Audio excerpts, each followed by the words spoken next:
All right, Lagos State government will enjoy the privilege of hosting President Muhammadu Buhari for 2 days. But beyond the razzmatazz of hosting the president, Lagos State government will also be making a bold statement with the inauguration of some ambitious projects that has defined the administration of Governor Babajide Sanwoolu. State House correspondent Femi Akonde has details.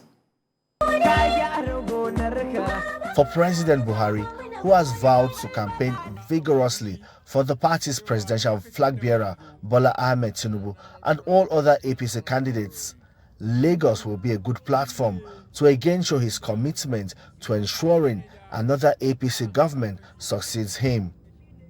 The commissioning of projects will not significantly take away the political relevance of the president's visit to Lagos, the home state of the APC's presidential candidate. In Lagos, Mr. President will inaugurate the Blue Line of the Metro Rail in the state, a project first conceived 42 years ago and later included in the Lagos Strategic Transportation Master Plan by Asiwaju Bola Tinubu when he was governor from 1999 to 2007. The Lagos state government projects that this phase of the rail project will move not less than 250,000 passengers daily, while the entire line, when completed, would move not more than 500,000 passengers.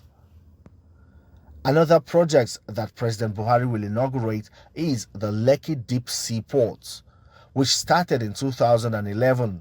This will invigorate the Lagos economy and also push the state up the ladder in the league of largest economies in Africa.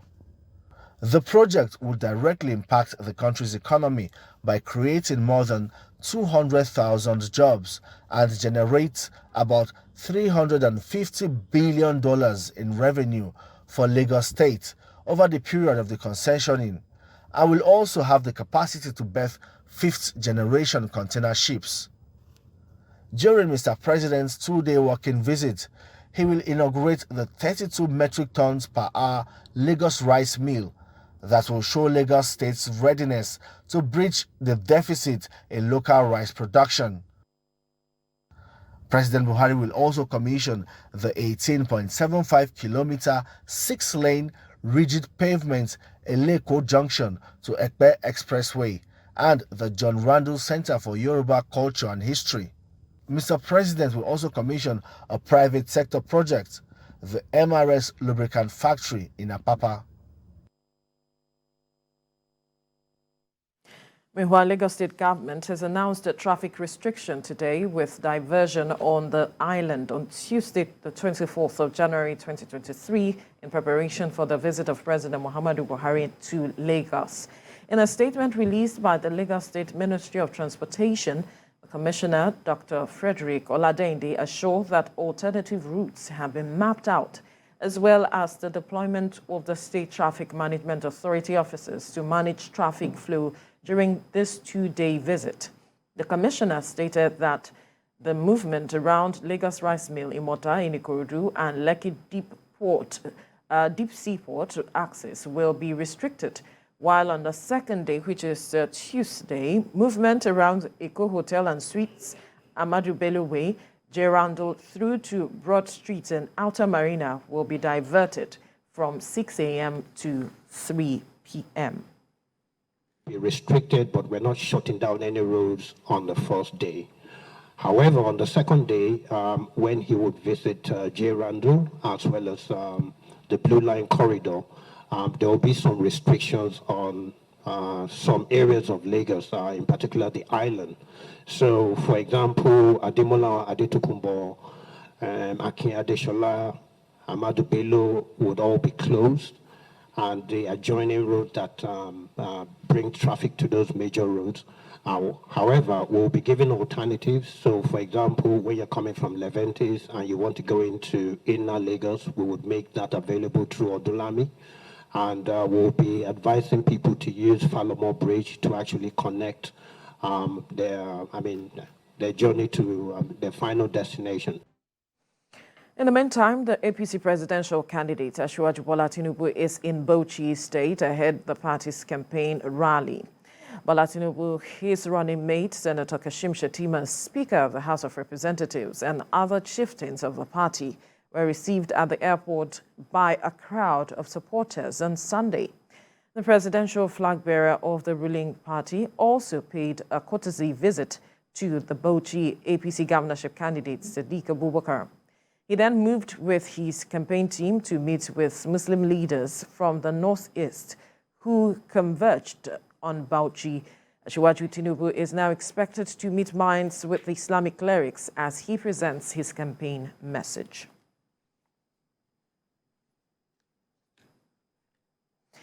The presidential candidate of the Labour Party, Peter Obi, is asking Nigerian youth not to be deceived again by political parties that have not done enough in improving the economy. He said this while speaking at the Kano Stadium during the party's presidential campaign rally on Sunday. The former governor of Anambra State promised to return Kano, a bubbling commercial city, to its old glory if elected. He said Kano was the reference point in his early days as a trader, but he lamented that the industries, garment factories, and trading hubs like Sabongari are no longer the same. The Labour Party candidate asked his supporters in the state to support his ambition to turn the nation's economy around. And in Gombe State, the new Nigeria People's Party has formally flagged off its 2023 campaign in the state. The flag off is coming few days after the NNPP took over the leadership of the minority caucus of the Gombe State House of Assembly, following the defection of some legislators to the party. Lanre Adeyemi has details. The dominance of the APC and PDP in politics and governance in Gombe State is getting a stern challenge from the NNPP. The large crowd gathered in Biliri town, a traditional stronghold of the PDP, for the NNPP campaign flag-off is a pointer to the party's growing profile. Leaders of the NNPP explained that their empathy and deep connection with everyday people are paying off. This is a clear indication that the party is strong. The party is a new party, but the good people of Gombe are queuing to support this party. Knowing our track records, our candidate, governorship candidate, and myself, what we have done in the past, and that is the reason why we have confidence that by the spare grace of God, we are going to take over Gombe State 2023. Today, from nowhere, all of a sudden, we now have somebody who is going to be an harbinger of hope, who is going to be an harbinger of development, who is going to be an harbinger of justice. For the people in Tangalewaja, as you can see, this is just the beginning. Beyond the usual rhetorics of campaigns, the new Nigeria People's Party is mobilizing the electorate to collect their permanent voters card before the deadline, which is just a few days away. The NNPP says it is standing tall and with complete confidence in the will of voters, the preparedness of INEC, and the neutrality of government institutions. We've done so much mobilization on ground. We've been able to pay for vehicles to pick people from villages down to the center. We've been able to do voter education. The people of Gombe, they know their right. I don't think you can buy their right. But people that think they can use money to buy their right, they can go ahead and give them the money. We always call them to collect the money because this is their money. And that does not change their decision to chase out the bad ruling and bring in a good governance. I believe in the people's power. This is a movement among the young, among the old, among the middle age people. It's a movement, and it's an idea whose time has come. No manipulation can stop it. Eligible voters in Gombe State currently stand at 1,575,000. If INEC's assurance of credible polls stand, these electorates would determine which party governs Gombe State in the next 8 weeks. Lanre Adeyemi, TVC News, Gombe. The Ogun State government has declared Tuesday the 24th and Wednesday the 25th of January as work-free days for workers in the state public service, to obtain their permanent voter cards ahead February general election.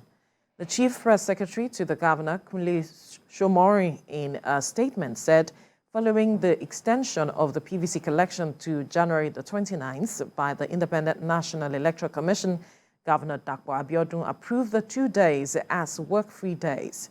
Mr. Shomori enjoined all executive members of public markets and private establishments in the state to allow flexibility in their schedules for residents to use the opportunity to visit the INEC or collection centers where they registered to collect their PVCs.